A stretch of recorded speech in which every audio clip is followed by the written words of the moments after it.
Flood મેનેજમેન્ટથી વિશ્વામિત્રીમાં સંભવિત પૂરને તંત્રએ ટાળ્યું હોવાનું મ્યુનિસિપલ કમિશનરે જણાવી વિગતવાર માહિતી આપી હતી. ચોમાસાની ઋતુ વ્યક્તિએ માણવાની હોય છે, પણ છેલ્લા ઘણા સમયથી વડોદરાની અંદર ચોમાસાની ઋતુમાં લોકો ચિંતાતુર બની જતા હોય છે, જેના કારણે વડોદરા શહેરમાંથી વહેતી વિશ્વામિત્રી નદીના યોગ્ય આયોજનનો અભાવ, વિશ્વામિત્રી નદીની આસપાસ થનારા ગેરકાયદેસર બાંધકામો, વિશ્વામિત્રી નદીમાંથી વહેતા પાણીમાં અવરોધ જેવા કેટલાક કારણો જવાબદાર છે. પ્રજાના ટેક્સના પૈસામાંથી લાખો રૂપિયા વિશ્વામિત્રી અને વડોદરા શહેરની અંદર પ્રી મોન્સૂન કામગીરીના નામે વપરાય છે. તેમ છતાં ચોમાસા દરમિયાન લોકોના ધબકારા વધતા હોય છે. તેમાં પણ વિશ્વામિત્રી નદીના કિનારે રહેતા લોકોની ચિંતા તો વધતી હોય છે.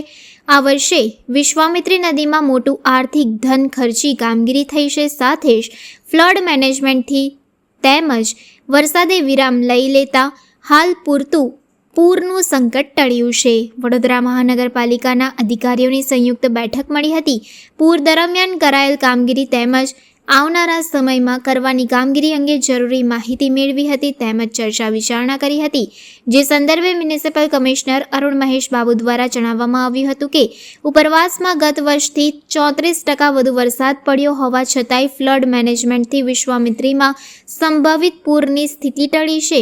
વીએમસી કમિશનર અરુણ મહેશ બાબુ દ્વારા વધુ વિગત આપતા જણાવવામાં આવ્યું હતું કે હાલ શહેરમાં 97% વિસ્તારમાં સમસ્યા નથી. વેસ્ટ ઝોન અને સાઉથ ઝોનમાં 2-3 ઇસ્યુ છે. ઉંડેરા ગામ કટ ઓફ થઈ ગયું હતું. આના માટે પરમનન્ટ સોલ્યુશન કરવા આરસીસી રોડ બ્રિજ બનાવવાનું વુડા દ્વારા કામ થશે. પાણી ઉતર્યા બાદ કામને વેગ આપવામાં આવશે. વડસર વિસ્તારમાં સ્કૂલો માટે બોટની વ્યવસ્થા, ફૂડ પેકેટની વ્યવસ્થા કરવામાં આવી છે. હેલ્થ ચેકઅપ થઈ રહ્યું છે. પરમનન્ટ સોલ્યુશન માટે બ્રિજની કામગીરી થશે. ચકલી સર્કલ પાસેની સોસાયટીઓમાં ડ્રેનેજ કનેક્શનનું કામ બાકી હોય, વરસાદ બાદ કામ કરાશે. વિશ્વામિત્રી નદી સહિતના વિસ્તારોમાં નિષ્ણાતોના માર્ગદર્શન અનુસાર કામ થયું છે. આયોજનબદ્ધ કામગીરી થઈ છે. વિશ્વામિત્રી નદીમાં 24 ફૂટ સુધીનું પાણીનું લેવલ લાવવામાં આવ્યું હતું, તેથી વધુ પાણી બહાર ના આવે. ગત વર્ષની તુલનાએ આયોજનબદ્ધ રીતની કામગીરી થતાં પાણી શહેરમાં આવ્યું નથી. સાથે જ જણાવ્યું હતું કે કાંસોની સફાઈ, ડ્રેનેજની સફાઈની કામગીરી થતાં પાણી નીકળી ગયું હતું. હજુ પણ તંત્ર એલર્ટ છે. બરફ મેન્ટેન કરવા થોડું પાણી હજુ છોડવામાં આવશે. પીવાના પાણી માટે પણ તૈયારીઓ કરી રહ્યા છે. આજે અધિકારીઓ સાથે સંયુક્ત બેઠક પણ મળી હતી, જેમાં કઈ કામગીરી થઈ અને આવનાર સમયમાં શું કામગીરી કરવી તેની પણ ચર્ચા વિચારણા અને નિર્ણયો કરવામાં આવ્યા હતા. ઉંડેરા તથા અન્ય વિસ્તારોમાં જે પાણી ભરાયા છે તેની તાત્કાલિક કામગીરી અને લાંબા ગાળાના આયોજન રૂપે ડ્રેનેજ, રોડ, બ્રિજની કામગીરી કરવાનું નક્કી કરવામાં આવ્યું છે. શહેરમાં રસ્તાની પણ ખૂબ જ ખરાબ થયેલ પરિસ્થિતિને લઈને પણ કામગીરી હાથ ધરવામાં આવશે. સાથે સ્વચ્છતા સહિતની કામગીરી કરાશે. વડોદરાને આગળ લઈ જવા એક આયોજન પણ કરવામાં આવી રહ્યું છે. તેઓ દ્વારા સમગ્ર મુદ્દે વિગતવાર માહિતી આપવામાં આવી હતી. સૌપ્રથમ મીડિયાના મિત્રોને આભાર. સૌપ્રથમ વડોદરાવાસીઓને એ જ અમે આભાર માનવા માંગીએ છીએ કે જે તંત્ર જે કામગીરી કરતી હતી અને વડોદરા મહાનગરપાલિકા દ્વારા જે પદાધિકારીઓ અને અધિકારીઓની ટીમ દ્વારા સંયુક્ત રીતે જે આ વખતનું કામગીરી કર્યું છે એ બદલ વડોદરાવાસીઓને પહેલાં હું આભાર માનવા માગું છું કે આપે પૂરું સહયોગ આપ્યું છે. બધા શાંતિપૂર્ણ રીતે જે પણ રજૂઆતો હતી એ પણ અમે રજૂઆત કરી અને અમને સાંભળ્યા પણ છે. હાલ વડોદરાવાસીઓને એ જ કહેવા માંગીએ છીએ કે વડોદરાની જનતાને કે સિટીની લગભગ 95% વિસ્તારમાં કંઈ સમસ્યા નથી. વેસ્ટ ઝોન અને સાઉથ ઝોનમાં 2-3 ઇસ્યુઝ છે. એક ગામ ઉંડેરા થોડું કટ ઓફ થઈ ગઈ હતી, ત્યાં પણ અમે મુલાકાત લઈને સ્થાનિક ધારાસભ્યશ્રી બધા અને કોર્પોરેટર્સ પણ હતા, એટલે લોકોને પણ અમે મળી આવ્યા.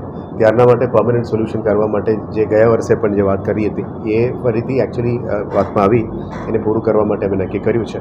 એમાં એક વુડા દ્વારા એક અત્યારે રોડ, આરસીસી રોડ અને બ્રિજ બનાવવાનું ચાલી રહ્યા છે. એ કામને અત્યારે પાણી ઉતરી જાય એને વેગ આપવામાં આવશે. સાથે સાથ જે વડસર ગામની જે કટ ઓફ થઈ હતી ત્યાં પણ અત્યારે ટીમ દ્વારા બાળકોને સ્કૂલ લઈ જવા માટે આપણે બોટ્સ અમે પ્રોવાઈડ કર્યા છે. એમને જમવા માટે લગભગ 1800 ફૂડ પેકેટ્સ અત્યાર સુધી આપી દીધા છે અને અત્યારે બીજું ફૂડ પેકેટ્સનું પણ અત્યારે તૈયારી ચાલી રહ્યા છે. ત્યાં આપણા મેડિકલ ડૉક્ટર્સ અને ટીમ એમ્બ્યુલન્સીસ છે. હેલ્થ ચેકઅપ પણ ચાલી રહ્યા છે, એટલે ત્યાં કંઈ સુવિધાનો ઇસ્યુ નથી.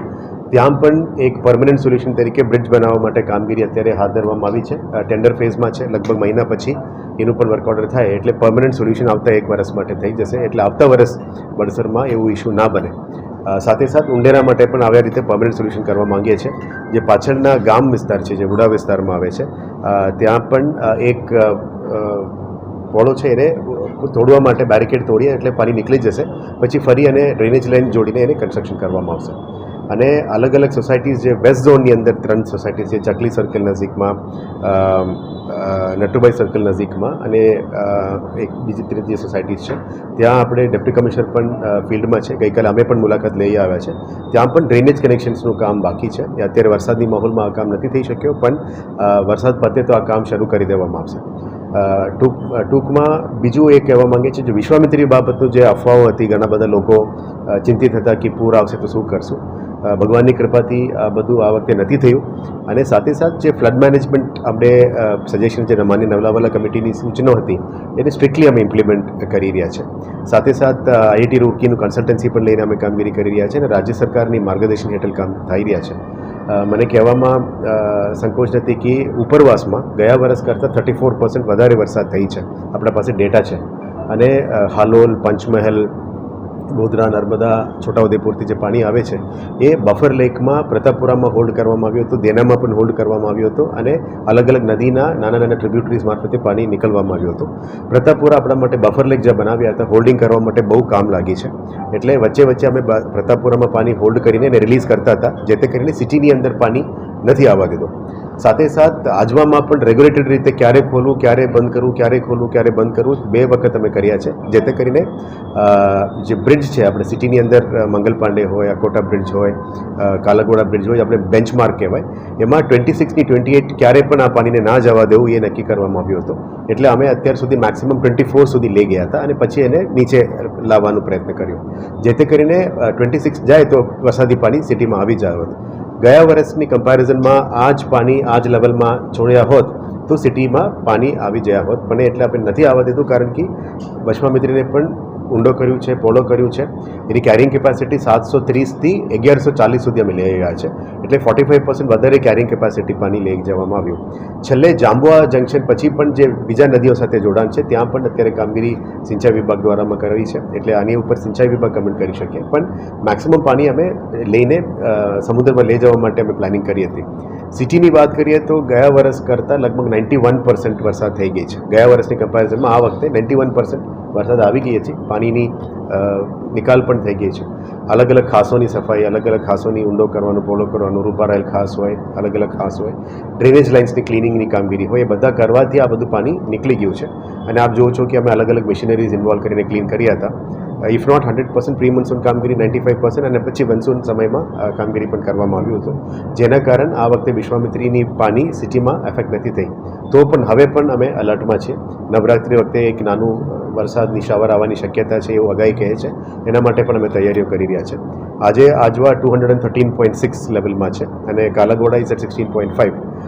એટલે આવનારા દિવસોમાં જે રૂલ લેવલ મેન્ટેન કરવા માટે અને ફરી વધારે પાણી આવે તો બફર મેન્ટેન કરવા માટે 1-2 દિવસની અંદર થોડું પાણી છોડીશું, જેથી કરીને પીવાનું પાણી માટે પણ આવતા વર્ષ માટે પાણી મળે એ અમે તૈયારીઓ કરી રહ્યા છે. પીવાનું પૂરતું પાણી સ્ટોકમાં નથી, પણ સિટીના લોકો માટે મળે એના માટે અથાપીને જે જોઈન્ટિંગ છે અને નિમેટા WTP2 એને 150 MLD સુધી લઈ જવા માટે પ્લાનિંગ છે, જેથી કરીને ડિસેમ્બર સુધી આ લાઇન્સ બધું ચાલુ થાય, સિટીમાં પીવાનું પાણીનું સમસ્યા પૂરું થાય ઈસ્ટ ઝોન માટે એ પણ પ્લાનિંગ કરી રહ્યા છે.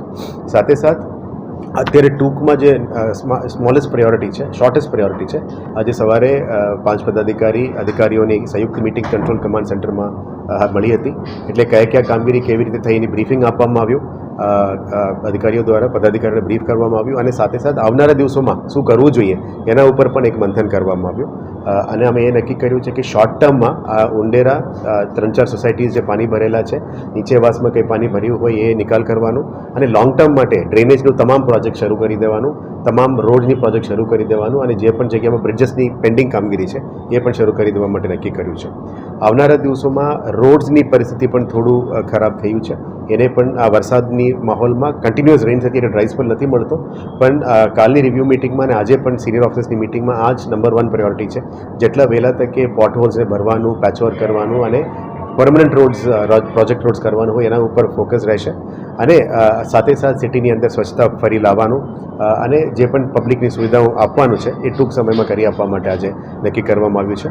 આવનારા દિવસોમાં વરસાદી માહોલ રહે એટલે નવરાત્રિ, દિવાળી, કાર્નિવલ આ બધું આવવાના છે એટલે અલગ અલગ સિટીઝન એન્ગેજમેન્ટ પ્રોગ્રામ્સ પણ અમે કરવાનું નક્કી કર્યું છે અને શનિવારે જે સિટીની વિકાસ માટે શું શું કરવું જોઈએ એટલે સિટીના તમામ આઇકોનિક લોકો, સ્થાનિક લોકો જે વિઝનરીઝ છે એ બધાને મળીને એક અર્બન કોન્ક્લેવનું પણ પ્લાનિંગ કરી રહ્યા છે જેથી કરીને વડોદરાને કેવી રીતે આગળ લઈ જવાય, વિકાસ કામ કરી શકે એ લોકોની ઇનપુટ્સ લેવા માટે પણ આ કોન્ક્લેવની આયોજન કરી રહ્યા છે.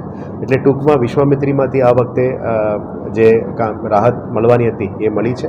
નાનું મોટું સમસ્યાઓ છે જ, હવે સ્વીકારીએ છીએ. નાનું મોટું ઇસ્યુઝને સોર્ટ આઉટ કરવા માટે તંત્ર કટિબદ્ધ છે અને કામ પણ કરી પહોંચશે. મીડિયાના મિત્રો પણ બહુ સારું સહકાર આપી છે, કંઈ નેગેટિવ અફવાઓ ફેલાવવાનું નથી દીધું. લોકોમાં જે ડાઉટ્સ હતી એને પણ આપણા જે કામને સારી રીતે માહિતી લે જેના કારણ પબ્લિકમાં પણ આ કોન્ફિડન્સ આ વખતે હતી અને આપણે લાઈવ જોયું છે કે વિશ્વામિત્રીનું પાણીને સિટીની અંદર નથી આવવા દીધા. એટલે મીડિયાના મિત્રોને પણ આભાર અને આવનારા દિવસોમાં જે કામગીરી થશે એમાં પણ આપણે પૂરું સહયોગ આપવા માટે વિનંતી છે. છેલ્લે વડોદરાવાસીઓને અમે ફરી આભાર માનવા માંગીએ છીએ કે આ વખતની ભગવાનની કૃપા અને જે મેનેજમેન્ટની જે ટીમની કામગીરી થઈ છે એના કારણે પુલમાંથી બચ્યું છે. પણ તો પણ અમારું ટીમ સજ્જ છે. અત્યારે યલો ઝોનમાં આવી ગયા છે વડોદરા, કંઈ ઇશ્યુઝ નથી. તો પણ ક્યારે પાણી છોડવું જોઈએ, આવતા વર્ષની પાણી કમ સંરક્ષણ માટે શું કરવું જોઈએ એના ઉપર અત્યારે કામગીરી ચાલી રહ્યા છે. હું સવારે આ વિઝિટ પણ કરી આવ્યો. એક ટોયલેટના પાછળ દિવાલ તૂટી પડ્યું છે અને 2 જગ્યામાં થયું છે. એને થોડું વરસાદી પાણી નીચે થાય આપણે એક ગેબિન સ્ટ્રક્ચર બનાવીને એને રીઇન્ફોર્સમેન્ટ કરવાનું કામગીરી હાથ ધરશું. એ ટૂંકા સમયમાં અમે કામગીરી શરૂ